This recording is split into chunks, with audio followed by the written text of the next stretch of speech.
తాకట్లో ఉన్న మీ బంగారాన్ని విడిపించి ఆ రోజు ఆన్లైన్ రేటుకి కొంటాం. Sharma gold company. నమస్కారం, సుమన్ టీవీకి స్వాగతం. నేను మానస. కామాఖ్య అమృత శోధన వ్యవస్థాపకులు, అమ్మవారి ఉపాసకులు వేణుశ్యామ అమ్మ సిద్ధంగా ఉన్నారు. వారితో మాట్లాడదాం. అమ్మ నమస్కారం. అమ్మ, ఇప్పుడు శ్రావణ మాసంలో ప్రతి శుక్రవారం కూడా ప్రత్యేకం అంటూ ఉంటారు. మరి ఇప్పుడు శ్రావణ మాసం 5వ శుక్రవారం వచ్చేసింది. ప్రత్యేకించి మరి 5వ శుక్రవారం రోజు ఎలా పూజించుకోవాలి, అమ్మవారిని ఏ విధంగా పూజించుకుంటే అష్టైశ్వర్యాలు కలుగుతాయో తెలియచేయండి. తప్పకుండా. ఈ పంచ అన్న పదానికి చాలా ఎందుకు అంటే ఈసారి మొదట శుక్రవారం రావడం వల్ల 5 శుక్రవారాలు వచ్చాయి. అసలు శుక్రవారం అంటేనే ఆ అమ్మ లక్ష్మీదేవి యొక్క ఏ శుక్రవారం అయినా మనం బాగానే చేసుకుంటాం. శ్రావణ మాసం అని కూడా కాదు. దానికి తోడు ఇది శ్రవణ నక్షత్రం, అంటే విష్ణుమూర్తికి ప్రీతికరమైన మాసం కాబట్టి లక్ష్మీదేవిని మనం కొలుచుకోవడం అన్నది మన ఆచారం కింద వస్తుంది. ఈ శుక్రవారంలో ఉన్నది ఏంటి అంటే విష్ణుమూర్తి అంటే మన లోపల ఉన్న మాయాశక్తే విష్ణుమూర్తి. మళ్ళీ ఆయన శక్తి ఎవరు అంటే లక్ష్మీ అమ్మవారు. అంటే మనలో ఉన్న మాయ ఎవరైతే ఇస్తారో మళ్ళీ ఎవరైతే తీస్తారో రెండు ఆవిడే. అంటే ఆ మాయను క్రియేట్ చేసేది ఆవిడే, మళ్ళీ దాన్ని మన లోపల నుంచి తీసేసేది ఆవిడే. కాబట్టి ఇలాంటి లక్ష్మికి అసలు పూజ అంటే ఏమిటి అని అంటే లలితా శాస్త్రంలో ఎంతో అందంగా చెప్పారు. ఏమని అంటే రాజ్యలక్ష్మి కోశనాథ చతురంగ బలేశ్వరి సామ్రాజ్యదాయిని సత్యసంధా సాగర మేఖల దీక్షిత దైత్య సమని సర్వలోకవ శంకరి సర్వార్థదాత్రి సావిత్రి సచ్చిదానంద రూపిణి. ఇక్కడ రాజ్యలక్ష్మి అంటే రాజ్యం అంటే ఎక్కడుంది అంటే బయట మిగతా అన్నీ వదిలేస్తే రాజ్యం అంతా ఎక్కడుంది అంటే మనమే, మన లోపల ఉన్న శరీరం దేహం ఏదైతే ఉందో ఇదే రాజ్యలక్ష్మి. ఈ రాజ్యలక్ష్మి కోశాగారం అంటే ఏంటి అంటే ఖజానా ఎక్కడుందండి అంటే గుండె. ఇది ఉంటేనే మనం హ్యాపీగా ఉంటాం. అంటే లక్ష్మీ అమ్మవారు ఎక్కడున్నారు అంటే గుండెల్లో ఉన్నారు. చతురంగ బలేశ్వరి అంటే ఏంటిట అంటే ఇక్కడ 4 ఉన్నాయి. అదేమిటి అంటే మనస్సు, బుద్ధి, చిత్తం, అహంకారం. ఈ 4 ఎప్పుడైతే మన మాట వింటున్నాయో మనం ఎలా ఒకలా ఉంటాం, అవి వినకపోతే ఇంకోలా ఉంటాం. అంటే ఈ 4టిని ఒక తాటి మీద తీసుకురాగలిగింది కూడా మళ్ళీ ఆవిడే. ఏమన్నారు? సామ్రాజ్యదాయిని సత్యసంధా సాగర మేఖల. అంటే ఎవరైతే ఎప్పుడు నిజం మాత్రం మాట్లాడతారో, నిజం మాట్లాడడం అంటే ఇక్కడ ఏం లేదు, జ్ఞానం ఎవరైతే చెప్తారో అంటే అక్కర్లేని విషయాల గురించి అసలు మాట్లాడకూడదు, ఎప్పుడు జ్ఞానమే మాట్లాడాలి. అందుకే సామ్రాజ్యదాయిని సత్యసంధ. ఈ సత్యసంధ ఎప్పుడు మళ్ళీ నిజం మాట్లాడాలి అంటే ఏంటి అంటే సాగర మేఖల అన్నారు. అంటే సముద్రుడు కూతురా. సముద్రుడు కూతురా అంటే అర్థం ఏమిటి? సముద్రం అంటే అర్థం ఏమిటి? మీరు చూడండి, అలలు, సంసారమే సముద్రం అంటారు. మళ్ళీ ఆ సంసారం అంటే కూడా ఏంటి? బయటున్న ఈ ఫ్యామిలీ అంతా కాదు, లోపల ఇంకో ఫ్యామిలీ ఉంటుంది. అదేమిటి అంటే మన ఆలోచనలతోనే మనం ఏం చేస్తూ ఉంటాం? ఫైట్ చేసుకుంటూ ఉంటాం. ఆ ఫైటింగ్ పోవాలంటే కూడా నిజమే మాట్లాడాలి. అర్థమైందా? అప్పుడు ఎవరు రావాలి అంటే సాగర మేకల అంటే లక్ష్మీదేవి రావాలట.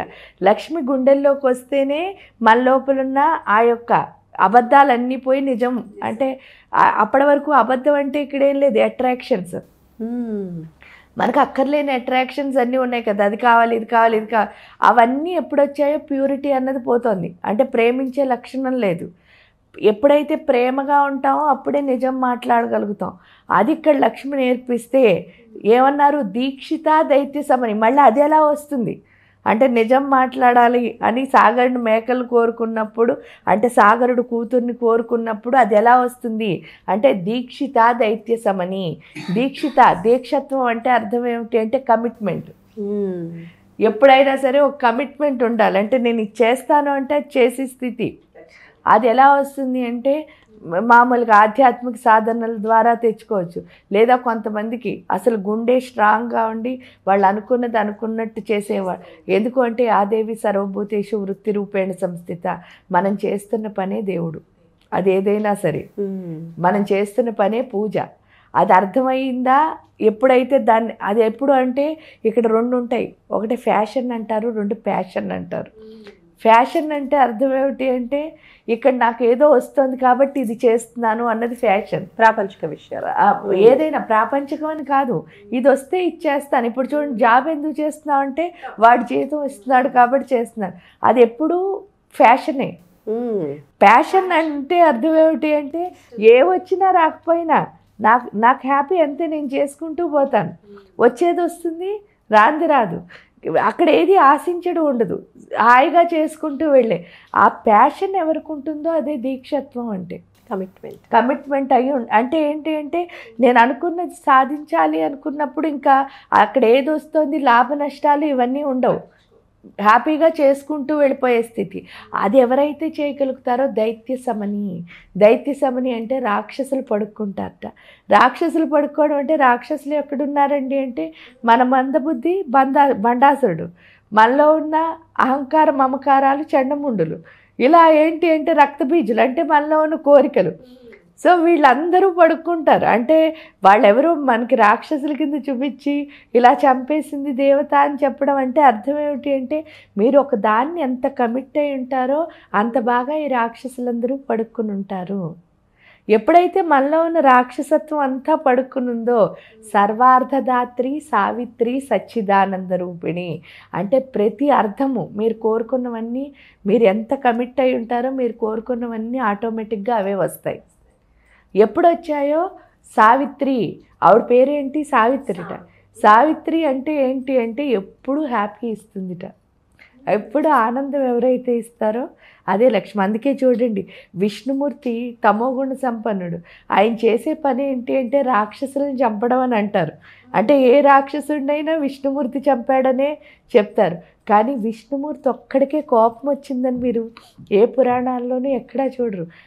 పైగా ఆయన ఎప్పుడు శేషసాయి మీద పడుకున్నప్పుడు చూస్తే మొహంలో నవ్వే కనిపిస్తుంది. ఆ నవ్వు తప్ప ఇంకేం కనిపించదు. అంటే చెరగని నవ్వు ఎవరు అంటే విష్ణుమూర్తిలో కనిపిస్తుంది. అందుకని విష్ణుమూర్తి ఉండే గర్భాలయాన్ని కూడా ఆనంద నిలయము అని పిలుస్తారు.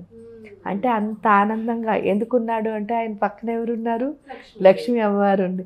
అలాంటి లక్ష్మిని కనుక మనం మన గుండెల్లోకి తెచ్చుకోగలిగాము అంటే ఎప్పుడు ఎలా ఉంటామంటే ఆనందంగా ఉంటాం. ఆనందంగా అంటే ఇంకేం కోరుకుంటారు, ప్రశాంతత ఆనందమే కదా అందరికీ కావాల్సింది. అన్నీ ఉన్నట్టే. కాబట్టి ఆ లక్ష్మిని ఈ శ్రావణ మాసంలో మనం కనుక పూజ చేసుకోగలిగితే శుక్రవారం రోజున తప్పకుండా ఆనందాన్ని అందరికీ ప్రసాదిస్తుంది. ఎవరికి ఏ విధంగా తోస్తే ఆ విధంగా హాయిగా చేసుకోవచ్చు. అసలు ఏమీ చెప్పక్కర్లే. ఈ 4 చూడండి, రాజ్యలక్ష్మి, కోసనాథ, చిత్రంగబలేశ్వరి, సామ్రాజ్యదాయిని, సత్యసంధ, సాగర మేఖల, దీక్షిత, దైత్య సమని, సర్వలోకవ శంకరి, సర్వార్థదాత్రి, సావిత్రి, సచ్చిదానంద రూపిణి. ఈ 4 అంటే ఈ 2 శ్లోకాలు అలా చదువుకోవడం ద్వారా కూడా ఆ ఆనందాన్ని మనం పొందవచ్చు. అమ్మ, శ్రావణ శుక్రవారంలో ఇప్పుడు పౌర్ణమి ముందు వచ్చే శుక్రవారం నాడు వరలక్ష్మి వ్రతం చేసుకున్నారు. ఆ రోజు కుదరని వాళ్ళు, ఈ 4 వారాలు కుదరని వాళ్ళు చక్కగా 5వ వారం కూడా చేసుకోవచ్చు అంటారు వరలక్ష్మి వ్రతం. అలా చక్కగా అంటే ఇంకో వారం కూడా అవకాశం వచ్చింది మహిళలకు చక్కగా వరలక్ష్మి వ్రతాన్ని పూజించుకోవడానికి. ధన్యవాదాలమ్మా, నమస్కారం. చూస్తూనే ఉండండి సుమన్ టీవీ. నమస్కారం.